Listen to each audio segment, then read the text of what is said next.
Okay, just wanted to give a quick breakdown on VIST oil and gas. Okay, so what we see, this is the last 3 months. Let me draw. This fall here was somewhere between February to March. That's when the oil production problem started to happen between Saudi Arabia and Russia. And now we can see, and it's been going on low. This is a consolidation. So it dropped, and then we can see like from here to here, it was doing nothing. It was just consolidating, so it's going like the same range. I can do the same here. And then it broke in here, so let's see, what can we draw? Let me draw this.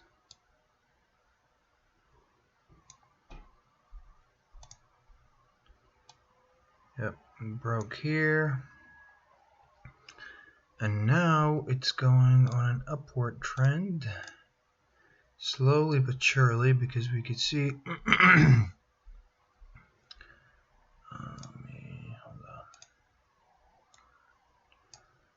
we could see that it's taking an upward trend right now.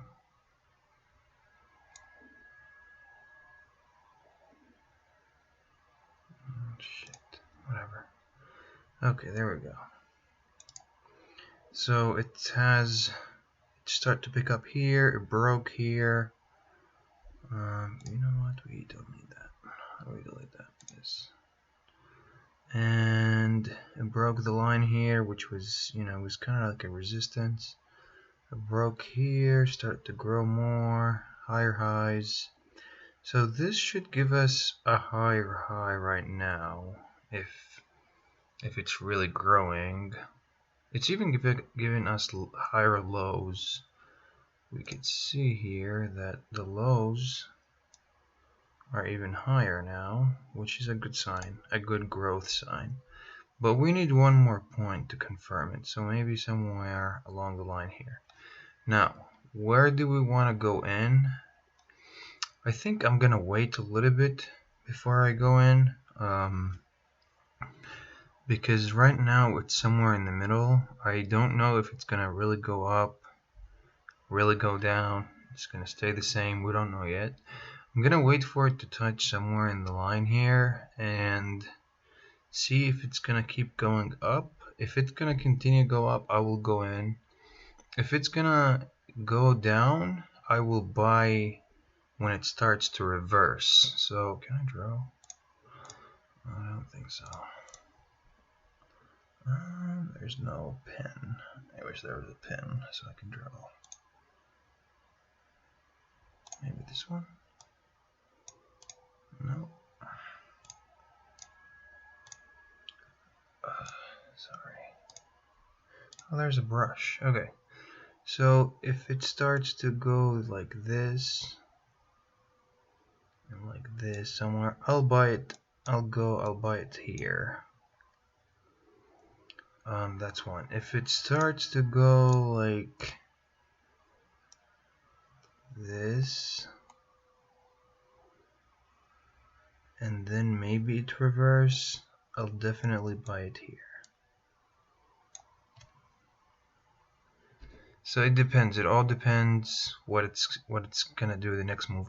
What I've noticed is the stock is always doing huge jumps on certain levels, like this one here.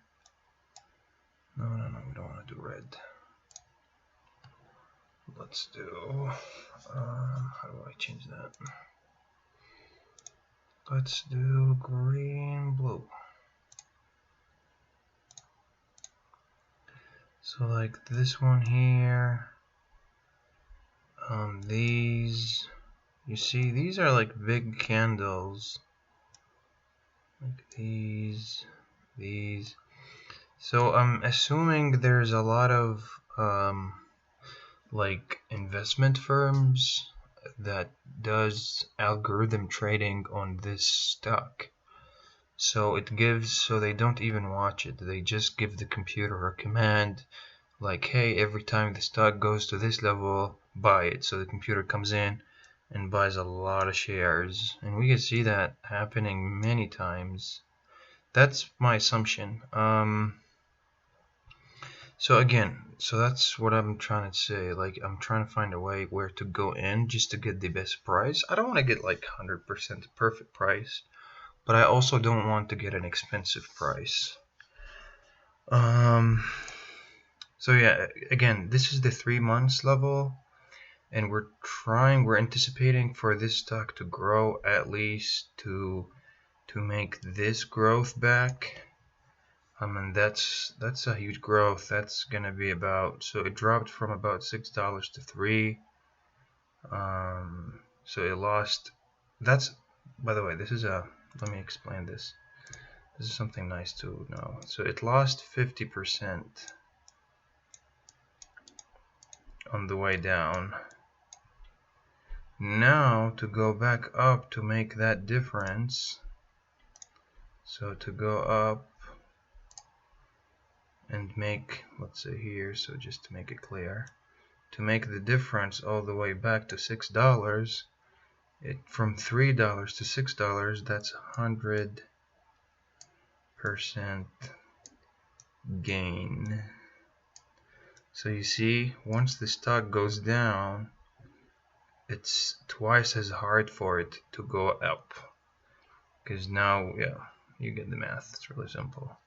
So we're anticipating for it to grow 100%, which is not too realistic, obviously. I mean, in a couple of months, I'm assuming, that's my assumption, in a couple of months, the oil and gas industry should recover, like in 2 to 3 months. At least, it should recover at least 50%.